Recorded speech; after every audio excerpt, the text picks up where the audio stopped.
Hey guys, welcome back to my channel. My name is Catherine Perry, and I give you tips and tricks on how to build your brand and bring your business into motion.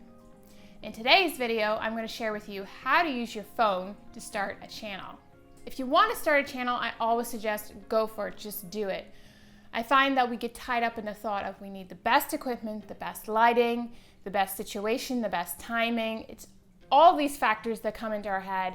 And it's honestly just our confidence. It's just starting the channel. Now, in today's technology, we have a lot of great options out there.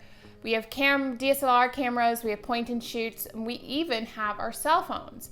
Now, our cell phones are not necessarily in our heads to be used for starting to film our channel. So in today's video, I want to give you 5 tips on how to start your channel using your phone. The first thing that I want to suggest to you is look into the lens. This is something that we struggle with when we're having our cell phones because there's not necessarily a specific spot that we can focus on. We like to focus on ourselves on the screen itself. And sometimes this gets distracting if you're not looking right into the lens because you're not actually giving eye contact to the audience. It's pretty simple. You just got to practice a couple times before you get into it, and it just becomes a habit. It's like anything that you do. It takes you to practice to keep doing it, and over time it'll just become natural that you look into the lens. This helps keep eye contact with the audience. It just helps you to see that you're focused on them and not distracted and looking around them. And one thing to note here, if you don't look into the lens, it can sometimes come across that you're not interested in the actual video, that you're just kind of, looking around. Now, if I look around you, you can tell that I'm not focused on you, the camera, the lens. So this is something that actually needs to be practiced. So my first tip to you is look into the lens. So the second tip that I want to give to you is hold the phone away from your body. Now, this not necessarily is something that we think about. We are constantly, when we take the phone, we take it and we go up close because we want to see, but you're only getting so much of your head in the frame. You want to get a little bit more of a wider angle, and some cell phones don't necessarily have really quality wide angle lenses on them. Like, obviously it's a cell phone, you only have pretty much what you got. But if you hold it farther away, if you have maybe a tripod that you can hold it a little further away, it helps give you a little bit more space to work with. It also helps when you go into editing. Editing a video on a cell phone can be a little tricky if you don't hold it away from your body. Getting a tripod is actually something that I recommend for this. It may look a little strange at first when you're vlogging or doing your video for your channel and stuff, but it actually will help not only bring it away from your body, but it'll help stabilize the camera. Not necessarily will every cell phone have a stabilization built into the camera. And some cell phones do now, which is crazy.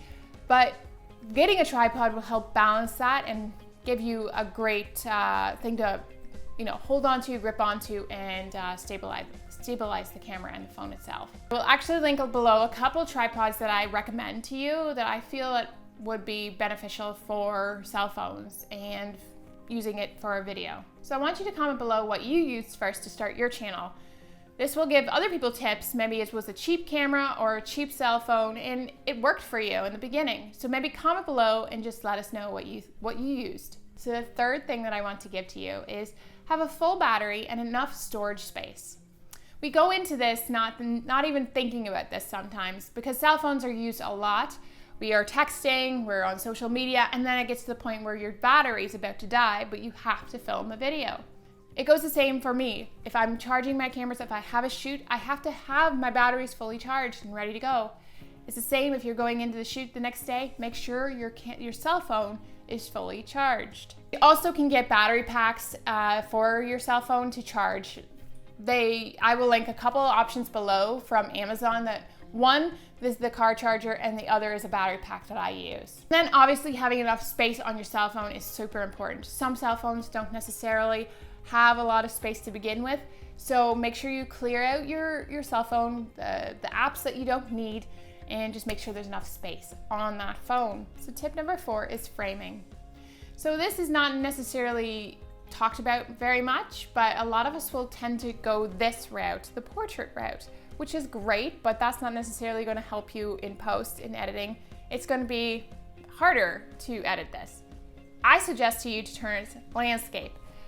By turning it to landscape, you're able to get more in the shot. It's a wider shot so that you can work with it in post. And not only that, when it comes to the 1920 by 1080, when you're putting that in there, it's a lot easier to work with. And tip number 5 is lighting. Now, you may not have the best lighting in the world, but what I suggest to you is to use a window or use a lamp that you have and put a little bit of wax paper over it, and that's a trick that I like to use, just to like diffuse it a little bit.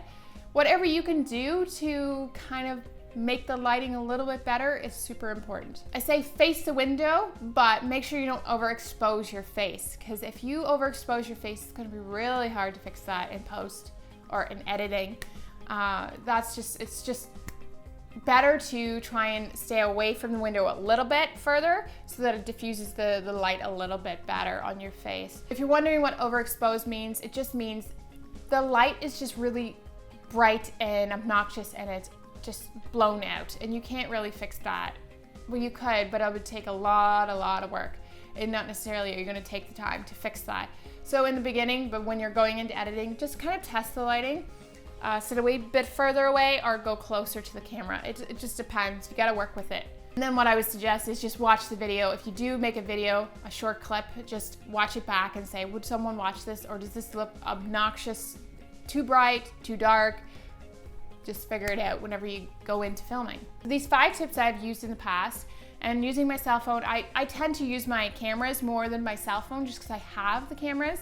But when I do use my cell phone, these are the tips that I would suggest that you use. So thank you so much for watching, and don't forget to like and subscribe below to let me know if you're liking the videos. If you want a different video, please comment below.